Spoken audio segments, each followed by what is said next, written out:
Okay, well, good afternoon. My name is Lauren Hebel Osborne. I'm with Derby Experiences, and I have joining today on this great Zoom meeting two Eclipse Award winning journalists that have been friends for a long time. We have Jay Privman from the West Coast in California. Welcome, welcome. He is the national correspondent for the Daily Racing Form, a handicapping expert, and is also an NBC sports reporter for all of thoroughbred racing.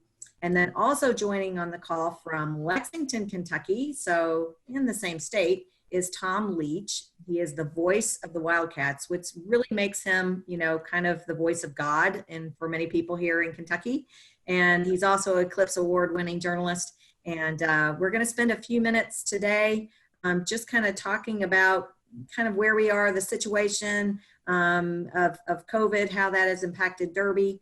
And so, but I'm gonna, and for all of our Derby Experiences customers who join us, these are the quality individuals that we have join on our programs on a regular basis. So if you've never been to a racetrack before, or if you're like me and have been doing this your entire life, we have questions here for both audiences to ask, and we'll open it up later on to field a few of those questions. But Jay, the first question I'm going to kind of throw out to you. So to talk a little bit about the daily racing form in general, just to give some folks an education. I mean, you basically are the same time frame, almost. You beat the Kentucky Derby by 20 years. They had the first in 1875 and the role of daily racing form in 1894. Tell us a little bit about your job and what you do. So the Daily Racing Form is the industry's trade publication. It's kind of for horse racing what Variety is for the entertainment business. We're a daily newspaper, and there's two components to it. There's stories about all the big races that are coming up and features and things of that nature.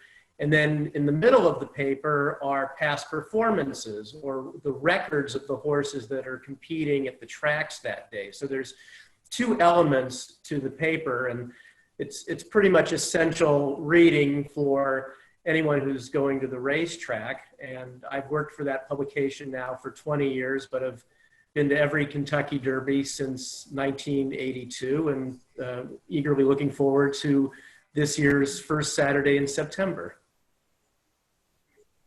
Fantastic. So, and Tom, I know you were here for Derby Day now in Kentucky. Give a little bit of what were you doing on our official Derby Day, not the running of the race, but talk a little bit about how that impacted you this year. Well, I was watching actually NBC's coverage of that day, which showed the 2015 Derby, Pharaoh's win, and it was even more poignant than I even anticipated when they showed the horses coming out and we're playing My Old Kentucky Home, and it was about time for the Derby in a normal year, and so that was I was glad NBC did that. It was really neat to experience that moment just with family sitting at home, and then saw the virtual Derby, and otherwise playing some races from Oaklawn Park. And thank goodness, you know, there's a few tracks that have been running for sports fans. Racing's provided the only outlet to a sport where we don't already know the outcome, and that's been a godsend. That's fantastic. So talk to me a little bit of both of you. What did you both think about the virtual Derby, and what were your handicapping thoughts on that, Jay? I thought it was a really clever way to spend Derby Day, to have the 13 Triple Crown winners in that virtual race. I thought the right horse won. The fastest Derby ever run was by Secretariat, who was the Triple Crown winner in 1973. But I just thought it was a fun way of going about it, and I liked the fact that you saw the familiar silks that Secretariat wore, or runner-up Citation, and the silks that Calumet Farm had back in that day. So it was just a fun, clever way, I thought, to get through what was the first time that there wasn't a Derby on the first Saturday in May since 1945. I enjoyed it. I thought it was, like Jay said, a great idea that someone came up with and partnered with Churchill on to do it. I think we probably all would have been surprised if anybody other than Secretariat won it. But then it was a real interesting debate I think you could have probably had as to, finishing out a trifecta or a superfecta from that field. So it was interesting to see who, finished in the top part of the race behind Secretariat. But I would have been surprised if anybody other than Big Red had won it. Well, who did you pick and why to fill out that trifecta? I picked Secretariat on top. I was on a similar radio broadcast with the Horse Racing Radio Network guys, and I picked Secretariat on the exercise they did. I said in '73 I was betting on Sham, so I wasn't going to make the same mistake twice. So I picked Secretariat, and then after that, I thought Seattle Slew was a big player, and so he was right there in the mix. Citation, just out of recency bias, probably wasn't going to get the respect that he deserved. I was glad kind of to see him end up getting second in there, because from all counts, he was one of those horses that could at least be in the discussion with Secretariat. Jay, who was on your trifecta ticket for the virtual Derby? Well, like Tom was saying, Secretariat certainly seemed like the most obvious winner. And then after that, it was challenging to kind of figure out who you would fill out the exacta or the trifecta with. I actually was glad to see Citation finish second in that virtual race. He was a brilliant racehorse. The year that he was a 3-year-old, which is when horses run in the Derby and the rest of the Triple Crown races, he won 19 out of 20 starts that year. It was one of the greatest single season achievements ever. And I thought if they were going to be going by the form that those horses had the year that they were Triple Crown runners, that would have been the most appropriate horse to, in fact, finish second. After that, it was a lot more challenging, I thought, to try and figure out who would finish out the trifecta and the superfecta. But I really think they got the exacta right. I had a conversation with Gary Stevens and asked him if he got to pick one of those horses to ride. And I think he said initially, I think everyone wanted to ride Pharaoh. His next choice was actually one that surprised me, which was Affirmed. So thought that was kind of an interesting commentary by him. So moving forward, I'd love to get your all's your input now, both of you, about the Triple Crown, the significance of moving the Kentucky Derby. So for some of our new racing fans who have never been to the Kentucky Derby before, some, certainly they thought it was a rite of spring, but in addition to it just moving to a different time on the calendar, talk a little bit about the significance of that particular move of that race. Well, Lauren, from a historical standpoint, this is the first time the Derby will not have been run on the first Saturday in May since 1945. And that year it was only postponed by about a month owing to World War II winding down. So from a historical standpoint, it's been a long time since the race wasn't run on that day that we know it to be a traditional one. And now it'll be, as we know, the first Saturday in September. And while it'll be a different day, I think there's going to be a real element of anticipation towards it, because with all that we've gone through around the world and here in the United States, the first part of this year, I think people are eagerly hoping to get back to some sort of normalcy. And I don't know what it'll be like exactly by the first Saturday in September, but hopefully it's going to be moving forward to a point where we're starting to feel a lot better about things. And I think having the Derby is going to be part of that celebration of things getting back to normal. And it's such a part of Americana. I think it's going to be really embraced as one of the all-time sporting events that is finally coming back online, with so many other things having been canceled or even postponed or even canceled. Like the Masters has been postponed. Other major events have been canceled, or postponed, like the Olympics to next year. So from that standpoint, I think it's going to be one of the more joyous derbies that we've had, just because of the celebration of it actually taking place. Yeah, Tom, I was going to say, Tom, is there another sport that you can give a comparison to of anything like thoroughbred racing, as far as preparing a horse versus, for instance, an NBA ball player, of what that significance of moving that race, how that impacts the training of an athlete?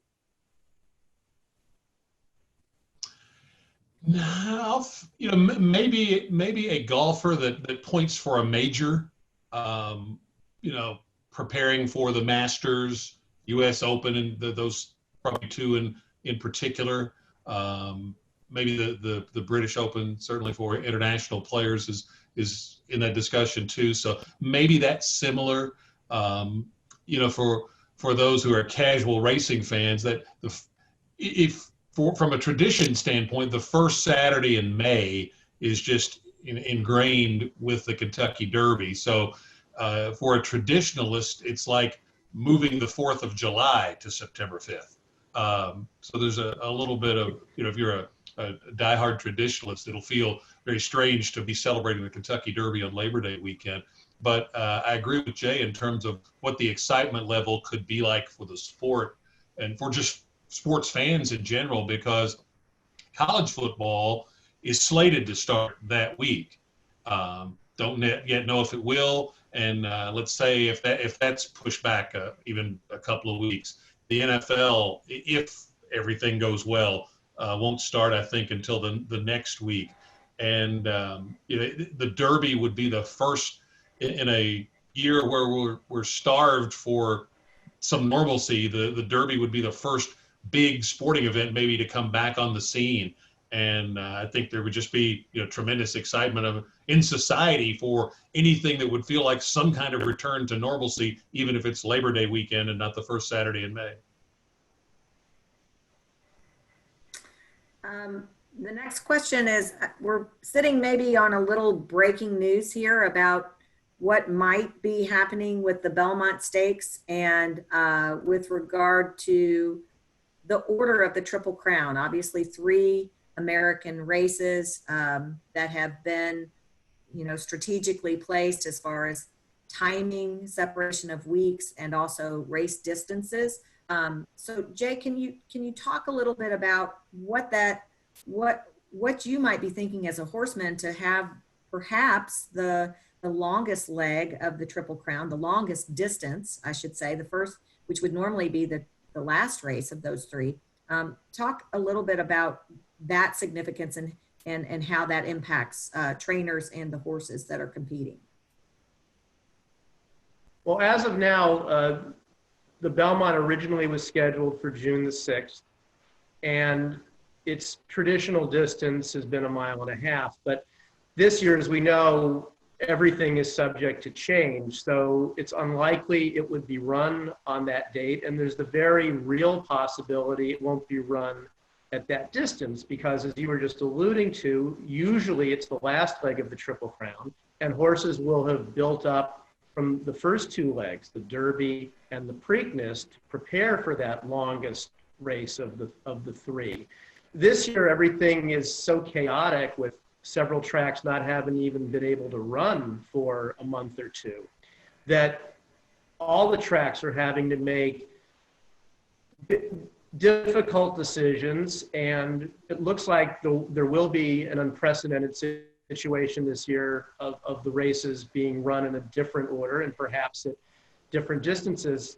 And I think what's happening is that all the management of these different tracks are having to make the least worst decision under unprecedented circumstances. And it started with the Derby having to move by 4 months. And then everybody else has kind of had to work around that situation.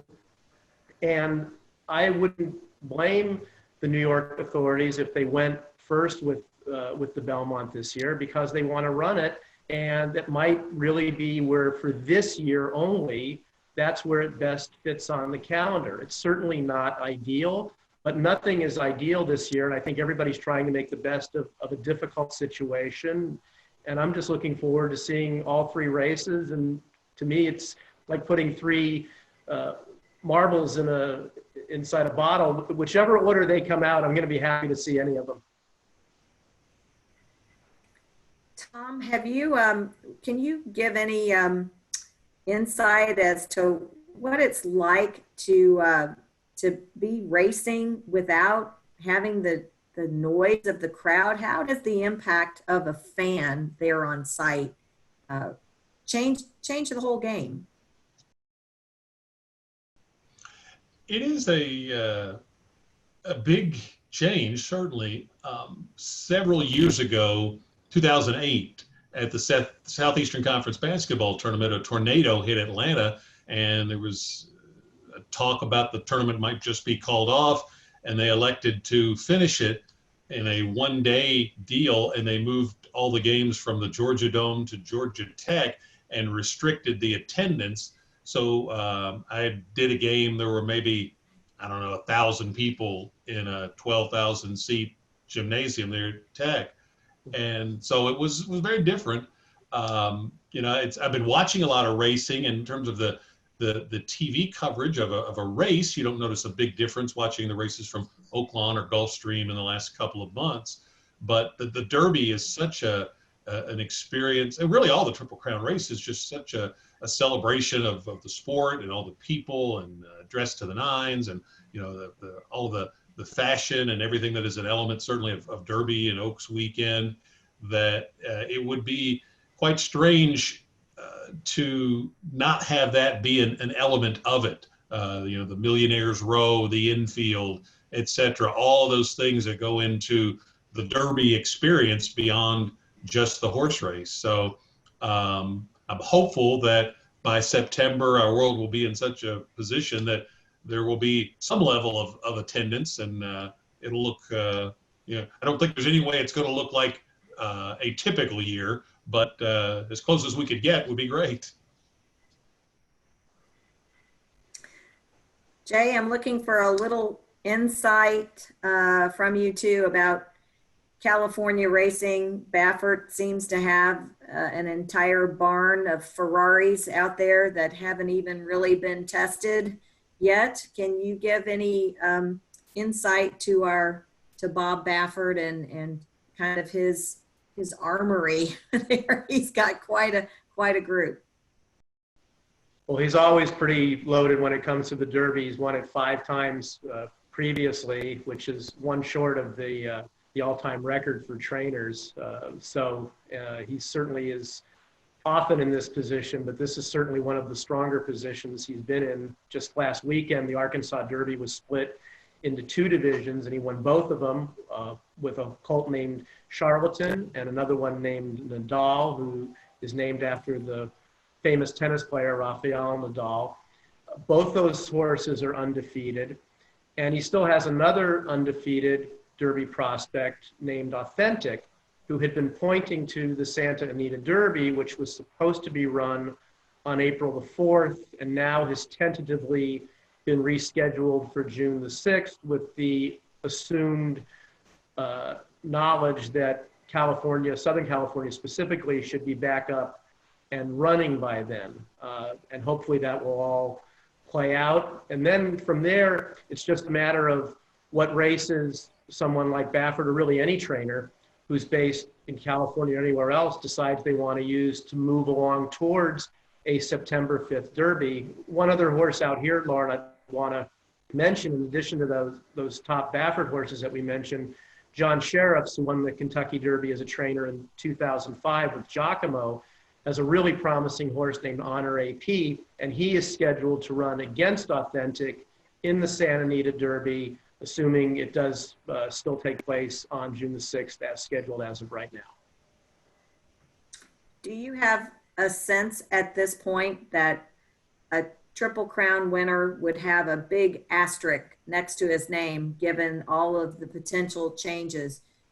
If Bob Baffert has 3 stars, would you anticipate he may not have them face each other and point each of those horses to one of the races, one of the Triple Crown races?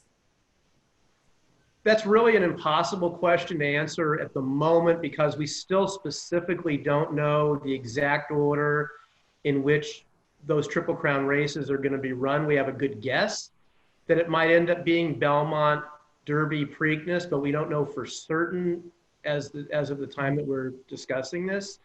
So it would depend on, do you want to try and keep all of them in line for the Belmont with the hopes that they could any of them could potentially be a Triple Crown winner, or is the Derby still the one you want to focus on and you have to figure out the best way to get to that juncture? And so there's just so much uncertainty right now because we don't know what races are going to be used as the possible prep races towards the September 5 Derby, not only in California, but in Kentucky and New York as well. So it's such a strange year with everything being so out of order and so much chaos that I'm not really sure exactly how this far out from the Derby someone like Baffert or anybody else is gonna play that situation.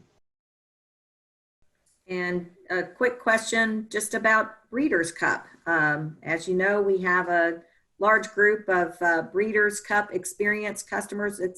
We certainly have newbies that come for the Breeders' Cup as well. But typically we have a wonderful way of being able to incorporate owners and trainers and breeders into our program and have other opportunities for them to talk to experts such as you and Tom. So it's a long look down that road as well. Perhaps international horses may not be a part of Breeders' Cup this year. What are your thoughts on international competition continuing to be a part of Breeders' Cup this year?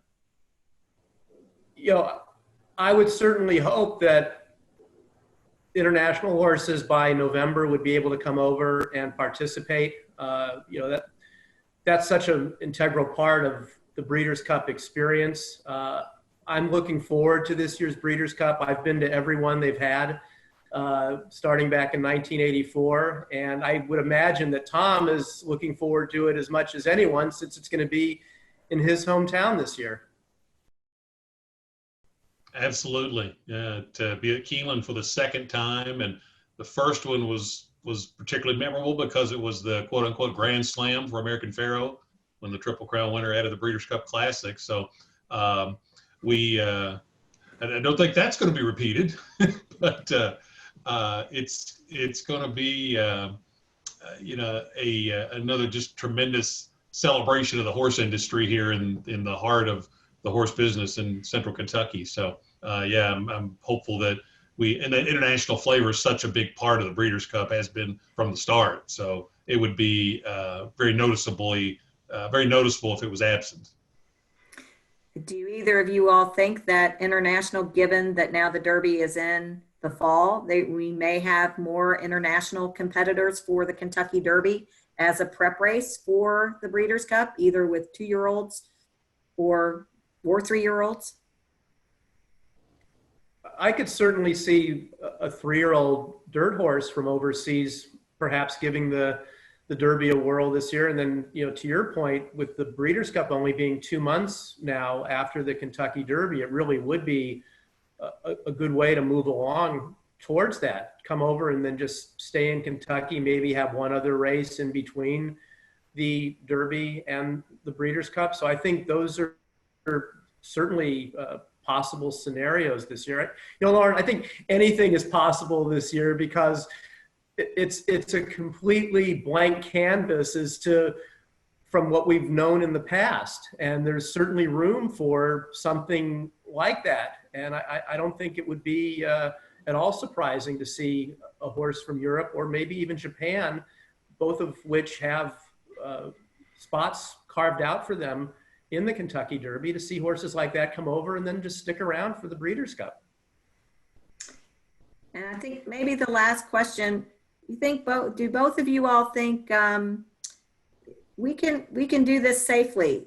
Some of the protocols that both of you all have been seeing so far with regard to having fans and being able to put on racing safely with maybe even limited capped attendances and stuff. But give me a little insight on that, just to reassure some folks that thoroughbred racing is maybe a little different than other sports.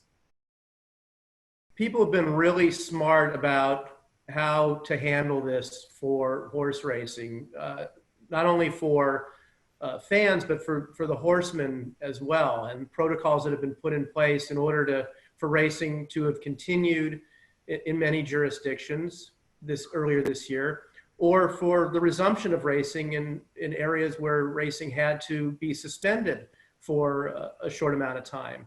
And I think going forward from that, especially in places where the Triple Crown races are going to be run, and most specifically in Kentucky because of the Derby and the Breeders' Cup, I think it's going to be, it seems to me like watching from afar, that the governor has tried to be very methodical and logical about how he's tried to bring things back online.